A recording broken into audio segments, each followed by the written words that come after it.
Hi, I'm Dennis Nessler, Editor-in-Chief of Lodging Magazine. I'm here today with Thom Geshay, President and CEO of Davidson Hospitality Group. Tom, how are you? Awesome, Dennis. Thanks. Excited to be with you How's today. the conference going for you so far? It's been great. It's been great. The weather hasn't cooperated, but I think the attitudes are good. Yeah. People are happy, and the industry feels like it's in a good spot. So.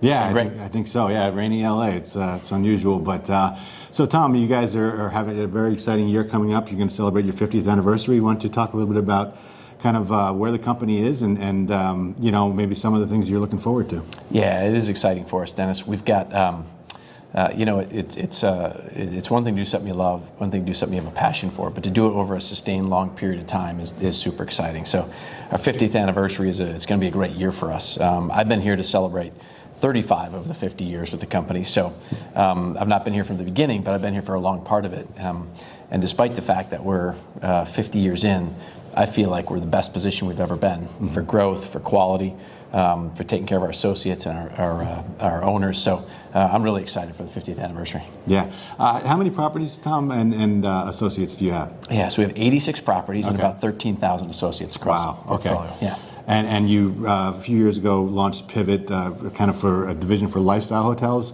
And we did. How many are residing there now? Yeah, so the company really, we have three verticals. We have our hotels vertical, which is our heritage branded properties. We've got Pivot, which is a lifestyle group you referenced, and then we've got our resorts division. And it's about a third in number of properties. And so our Pivot division, from number of properties wise, represents about 31 of our 86 hotels. Yeah. What are you seeing right now in terms of the management landscape? You know, I know we've seen some big deals in the last few years with larger companies. You know, scale seems to be of major importance these days. What's kind of your perspective on things? Yeah, if you're judging by numbers of units, we've failed miserably because we've been around 50 years. We have 86 hotels. A lot of our competitors, a lot of third-party managers, are a lot larger than we are.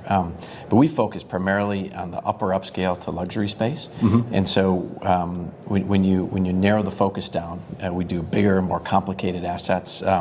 Our average revenues per property is either number one or two in the third-party space. So larger, more complicated assets.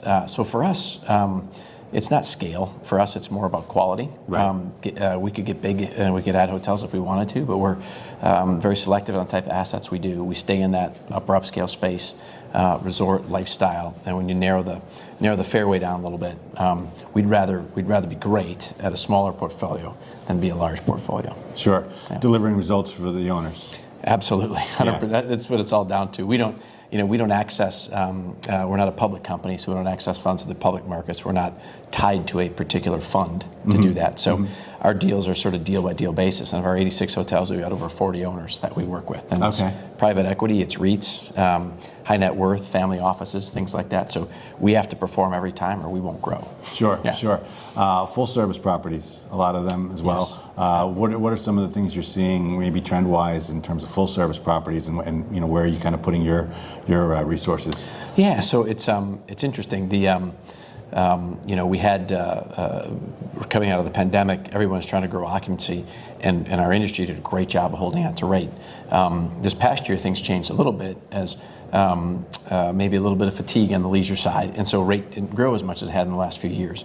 What we have focused on, and it's easier to do in the full service space than the select space, is the TrevPOR, the total revenue. So total spend out of the pocket of the guest coming in. So we've got, whether it's restaurant or spa or retail or membership clubs or things like that, all the ancillary revenues that make a difference in the asset. And we have a lot of hotels that room revenue is only 50% of the total revenue of the asset. So our focus on the full service side has been to really fine-tune those other areas so we can grow revenue there, especially with rates sort of stabilizing. It's time, you know, we have to find other ways to grow the revenue. Yeah. What are some of the things you're looking forward to with 24 with regards to Davidson? Yeah, so we've got some really exciting new renovations. We've got 3 large resorts that are currently closed under renovation. So those are going to be rescripted, rebranded, and come out. So it'll be exciting to have those enter the portfolio this year, fully renovated. 2 new build hotels that are under construction today. They're going to come out this year, so excited for those. Okay. And what properties are those? And I feel like, so we've got a Embassy Suites down in Orlando. Okay. That's part of our Margaritaville complex. Okay. And then we got a hotel called the Asher Adams, which is on the Autograph system okay. with Marriott. It's Yeah. in downtown Salt Lake. Oh, wow, The old okay. Union Pacific Railway Station. Oh, nice. It's part of our, which is a public building that we have a lease to, literally building a hotel that wraps around it, and creating this unbelievable lifestyle center right around the old depot. So very cool. Looking forward to that. Neat. That'll be October-ish. Oh, wow. So yeah, very exciting. Nice, excellent. What are your thoughts on the industry as we head into 24? Yeah, 23 was a year of lower transaction volume. There wasn't a lot of deals out there. A couple headline deals took the news, but outside of that, it was just sort of a slow year. And as you walk around, just about every broker I spoke to the last couple of days has said, "Man, so happy to turn the page on 23." Yeah. But listen, there's debt maturities coming up on a lot of assets, and so people have to refinance.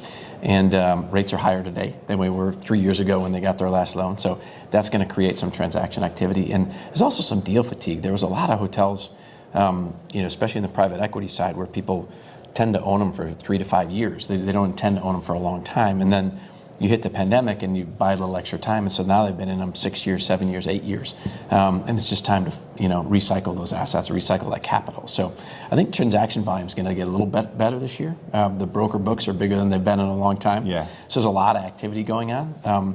Whether they trade at market or don't trade, or all that's all remains to be seen. But I feel bullish with the Fed sort of easing on their policy on the rates. That's going to help stabilize and take some of the uncertainty out of the market.